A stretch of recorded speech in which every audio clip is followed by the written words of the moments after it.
October 26, 2014, from Raymond James Stadium in Tampa, Florida. It was the Minnesota Vikings at the Tampa Bay Buccaneers. Minnesota won the toss and they elected to defer, so Tampa Bay would take over to start this game. They had it on their own 13, and they would end up breaching midfield, but then on 2nd and 10 from the Tampa 45, Mike Glennon dropped back to pass, and he was intercepted by Captain Munnerlyn. And so now the Vikings would take over with less than 10 minutes left in the first quarter, and they had the ball on their own 15. They would reach midfield and into field goal range, and on 4th and 3 from the Tampa 38, Blair Walsh would come out to attempt a 56-yard field goal, and it was up, and it was wide left as it was no good, and the score remained knotted up at goose eggs. Tampa Bay would get the ball now with about 4.5 minutes left in the first. They had it on their own 46, but 6 plays later, they would end up punting the ball back to Minnesota. So now the Vikings took over with a little over a minute left in the first quarter. They had the ball on their own 23. They picked up a first down, and on 1st and 10 from the 33, Cordarrelle Patterson ran for 10 yards on the end around, and that brought the first quarter to a close. So after one, it was 0-0. So now to start the second quarter was first down for the Vikings on their own 43. But then their drive would end up stalling, and then they ended up having to punt the ball to Tampa Bay. So the Buccaneers would now take over on their own 20 with about 13.5 minutes left before halftime. They would go 3 and out, and they punted it back to the Vikings.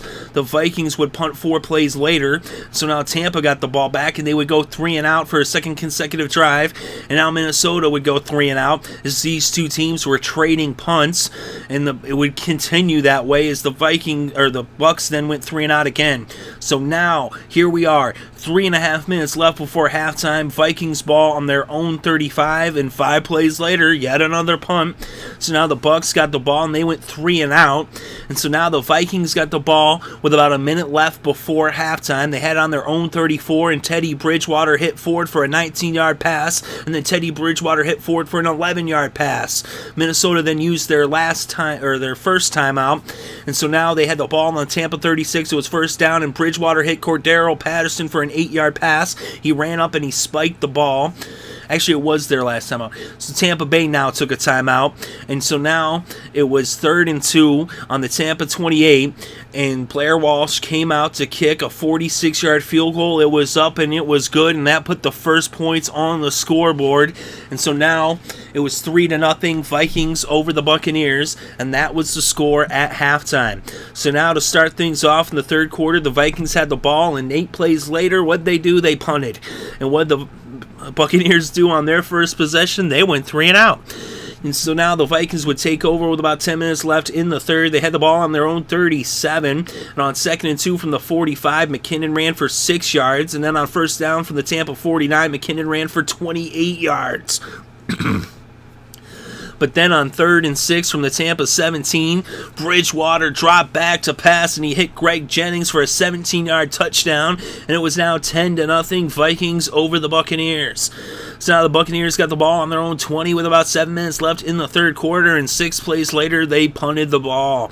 The Vikings would then go 3 and out, and the Buccaneers now took over with less than a minute left in the third. They had the ball at midfield on their own 49. Glennon hit Rainey for an 11-yard pass, and then Rainey ran for 1 yard, and the third quarter came to a close. So after 3, it was 10-0 Minnesota over Tampa Bay. So now the Buccaneers start off the fourth quarter with the ball on the Minnesota 39-yard line. Their drive would stall on the 36, and Murray came out to attempt the 54-yard field goal, and it was up and it was good, and the Buccaneers were now on the scoreboard with the score 10-3. So now the Vikings would take over with about 14 minutes left in this game, and they would end up punting the ball, but not after eating up 3 minutes to clock and 9 plays. So now the Buccaneers took over on their own 20 with about 11 minutes left in the game. They marched all the way downfield and into Minnesota territory, and Murray kicked his second field goal of the game, this one a 45-yarder, and it was now 10-6 Minnesota over Tampa. So now the Vikings would get the ball with a little over 7 minutes left in the game in regulation, and they would end up going 3 and out. So now the Buccaneers had the ball with less than 6 minutes left in the game, trailing by 4 points, and they had it on their own 29. They brought the ball up towards midfield. It was 2nd and 1 on the Minnesota 49. Mike Glennon dropped back to pass, and he hit Mike Evans for a 23-yard reception. There was a defensive holding on the play, but it was declined. So now it was first down on the Minnesota 26. Then an incomplete pass, but it was pass interference, and that made it a first down in the red zone on the Minnesota 17. Glennon was then sacked by Barr. The rookie got the sack, and that made it 2nd and 10 from the 17. Glennon then hit Murray for a 7-yard pass, and now it was 3rd and 3 from the 10, and Rainey ran for 2 yards. Now it was 4th and 1 on the Minnesota 8 with about 2.5 minutes left in regulation. And Mike James got the call as the Buccaneers went for it, and they picked up the first down. So now it's 1st and goal on the Minnesota 7-yard line. Mike Glennon dropped back to pass, and he hit Seferian-Jenkins for a 7-yard touchdown. And the Buccaneers took the lead with the score now 13-10, Tampa over Minnesota. So now Minnesota had the ball with about 2 minutes left in regulation. They had it on their own 20, and they would bring the ball towards midfield. And on 2nd and 10 from the Minnesota 49, Teddy Bridgewater dropped back to pass, and he hit right for a 17-yard pass that brought the ball to the Tampa Bay 34. Then a few plays later, it was 3rd and 7 on the Tampa Bay 31. Teddy Bridgewater dropped back to pass, and he hit forward for a 12-yard reception. So then Minnesota called a timeout, and Tampa called a timeout. There was just 4 seconds left on the clock. The ball was on the 19. Blair Walsh came out to attempt the 38-yard field goal, and it was up, and it was good. And this game was now tied at 13 apiece as we were going to overtime. So now to start things off in overtime, Tampa would end up getting the ball, and so it was a kickoff, and they ended up... There was some penalties. There was a horse collar. It was offsetting penalties, the holding and the horse collar. So now the Buccaneers had the ball on the 17-yard line, and then they ended up fumbling on the first play of overtime, the first play from scrimmage of overtime, and Anthony Barr, the rookie from UCLA, picked it up, and he ran 27 yards for the touchdown, and the Minnesota Vikings win in overtime with a touchdown off a fumble return.